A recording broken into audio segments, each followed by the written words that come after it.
زمین کی سینے پر ایک سلوٹ بھی باقی نہیں رہی تھی۔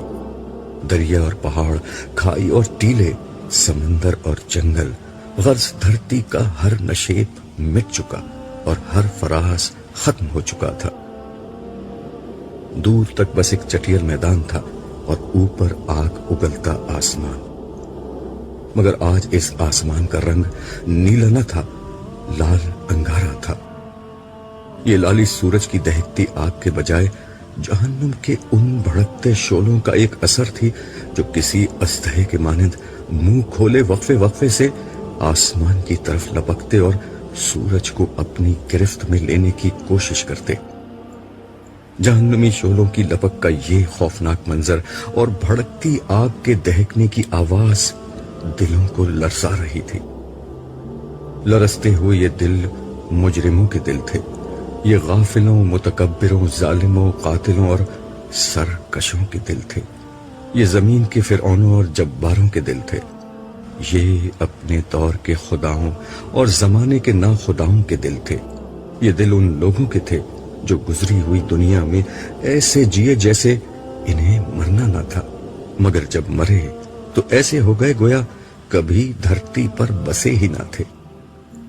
یہ خدا کی بادشاہی میں خدا کو نظر انداز کر کے جینے والوں کے دل تھے، یہ مخلوق خدا پر اپنی خدائی قائم کرنے والوں کے دل تھے، یہ انسانوں کے درد اور خدا کی یاد سے خالی دل تھے۔ سو آج وہ دن شروع ہو گیا جب ان غافل دلوں کو جہنم کے بھڑکتے شعلوں اور ختم نہ ہونے والے عذابوں کی غذا بن جانا تھا۔ وہ عذاب جو اپنی بھوک مٹانے کے لیے پتھروں اور ان پتھر دلوں کے منتظر تھے۔ آج ان عذابوں کا یوم العید تھا کہ ان کی ازلی بھوک مٹنے والی تھی۔ ان عذابوں کے خوف سے خدا کے یہ مجرم کسی پناہ کی تلاش میں بھاگتے پھر رہے تھے، مگر اس میدان حشر میں کیسی پناہ اور کون سی عافیت؟ ہر جگہ آفت، مصیبت اور سختی تھی، اور ان پتھر دل مجرموں کی ختم نہ ہونے والی بدبختی تھی۔ خبر نہیں اس حال میں کتنے برس، کتنی صدیاں گزر چکی ہیں۔ یہ حشر کا میدان اور قیامت کا دن ہے، نئی زندگی شروع ہو چکی ہے، کبھی ختم نہ ہونے کے لیے۔ میں بھی حشر کے اس میدان میں گمسم کھڑا خالی آنکھوں سے سب کچھ دیکھ رہا ہوں۔ میرے سامنے انگنت لوگ بھاگتے دوڑتے گرتے پڑتے چلے جا رہے ہیں، فضا میں شعلوں کے بھڑکنے کی آواز کے ساتھ لوگوں کے چیخنے چلانے، رونے پیٹنے اور آہوازاری کی آوازیں گونج رہی ہیں۔ لوگ ایک دوسرے کو برا بھلا کہہ رہے ہیں، گالیاں دے رہے ہیں، لڑ جھگڑ رہے ہیں، الزام تراشی کر رہے ہیں، آپس میں گتھم گتھا ہے۔ کوئی سر پکڑے بیٹھا ہے، کوئی منہ پر خاک ڈال رہا ہے، کوئی چہرہ چھپا رہا ہے، کوئی شرمندگی اٹھا رہا ہے، کوئی پتھروں سے سر ٹکرا رہا ہے، کوئی سینہ کو بھی کر رہا ہے، کوئی خود کو کوس رہا ہے، کوئی اپنے ماں باپ، بیوی بچوں، دوستوں اور لیڈروں کو اپنی اس تباہی کا ذمہ دار ٹھہرا کر ان پر برس رہا ہے۔ ان سب کا مسئلہ ایک ہی ہے، قیامت کا دن آ گیا ہے، اور ان کے پاس اس دن کی کوئی تیاری نہیں۔ اب یہ کسی دوسرے کو الزام دیں یا خود کو برا بھلا کہیں، ماتم کریں یا صبر کا دامن تھامیں، اب کچھ نہیں بدل سکتا۔ اب تو صرف انتظار ہے کائنات کے مالک کے ظہور کا، جس کے بعد حساب کتاب شروع ہوگا اور عدل کے ساتھ ہر شخص کی قسمت کا فیصلہ ہو جائے گا۔ یکا یک ایک آدمی میرے بالکل قریب چلایا، اس سے تو موت اچھی تھی، اس سے تو قبر کا گڑھا اچھا تھا۔ میں ارد گرد کی دنیا سے بالکل کٹ چکا تھا کہ یہ چیخ نما آواز مجھے سوچ کی وادیوں سے حقیقت کے اس میدان میں لے آئی جہاں میں بہت دیر سے گمسم کھڑا تھا۔ لمحہ بھر میں میرے ذہن میں ابتدا سے انتہا تک سب کچھ تازہ ہو گیا۔ اپنی کہانی، دنیا کی کہانی، زندگی کی کہانی، سب فلم کی ریل کی طرح میرے دماغ میں گھومنے لگی۔ اس بھیانک دن کے آغاز پر میں اپنے گھر میں تھا۔ اس گھر کا محل وقوع خارجی دنیا کے کسی شخص کو سمجھایا نہیں جا سکتا۔ ایک ظاہر بھی نظر کے لیے یہ گھر قبر کا ایک تاریک گڑھا، مگر دراصل یہ آخرت کی دنیا کا پہلا دروازہ تھا، وہ دروازہ جسے اندر سے نہیں کھولا جا سکتا۔ مجھے اس دروازے کو کھولنے میں کوئی دلچسپی تھی بھی نہیں، کیونکہ میں اس دروازے سے گزر کر برزخ کی اس دنیا میں داخل ہو چکا تھا جس میں میرے لیے ختم نہ ہونے والی راحت تھی۔ اس روز مجھ سے میرا ہمدم دیرینہ اور میرا محبوب دوست صالح ملنے آیا ہوا تھا۔ صالح وہ فرشتہ تھا جو دنیا کی زندگی میں میرے دائیں ہاتھ پر رہا۔ اس کی قربت موت کے بعد کی زندگی میں میرے لیے ہمیشہ باعث طمانینت رہی تھی، اور آج بھی ہمیشہ کی طرح ہماری پر لطف گفتگو جاری تھی۔ دوران گفتگو میں نے اس سے پوچھا، یار یہ بتاؤ تمہاری ڈیوٹی میرے ساتھ کیوں لگائی گئی ہے؟ بات یہ ہے عبداللہ کہ میں اور میرا ساتھی دنیا میں تمہارے ساتھ ڈیوٹی کیا کرتے تھے، وہ تمہاری برائیاں اور میں نیکیاں لکھتا تھا۔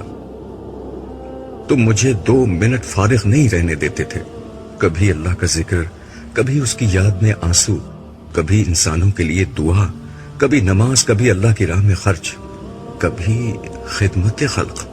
کچھ اور نہیں تو تمہارے چہرے پر ہمہ وقت دوسروں کے لیے مسکراہٹ رہتی تھی، اس لیے میں ہر وقت کچھ نہ کچھ لکھتا ہی رہتا تھا۔ تم نے مجھے تھکا کر مار ہی ڈالا تھا، لیکن ہم فرشتے تم انسانوں کی طرح تو ہوتے نہیں کہ برائی کا بدلہ برائی سے دیں، اس لیے تمہاری اس برائی کے جواب میں بھی دیکھ لو، میں تمہارے ساتھ ہوں اور تمہارا خیال رکھتا ہوں۔ صالح نے انتہائی سنجیدگی سے میری بات کا جواب دیا۔ میں نے اس کی بات کے جواب میں اسی سنجیدگی کے ساتھ کہا، تم سے زیادہ برائی میں نے الٹے ہاتھ والے کے ساتھ کی تھی۔ وہ میرا گناہ لکھتا مگر میں اس کے بعد فوراً توبہ کر لیتا، پھر وہ بیچارہ اپنے سارے لکھے لکھائے کو بیٹھ کر مٹاتا اور مجھے برا بھلا کہتا کہ تم نے مٹوانا ہی تھا تو لکھوایا کیوں تھا۔ آخرکار اس نے تنگ آ کر اللہ تعالیٰ سے دعا کی کہ اس شخص سے میری جان چھڑائیں، اس لیے موت کے بعد سے اب تم ہی میرے ساتھ رہتے ہو۔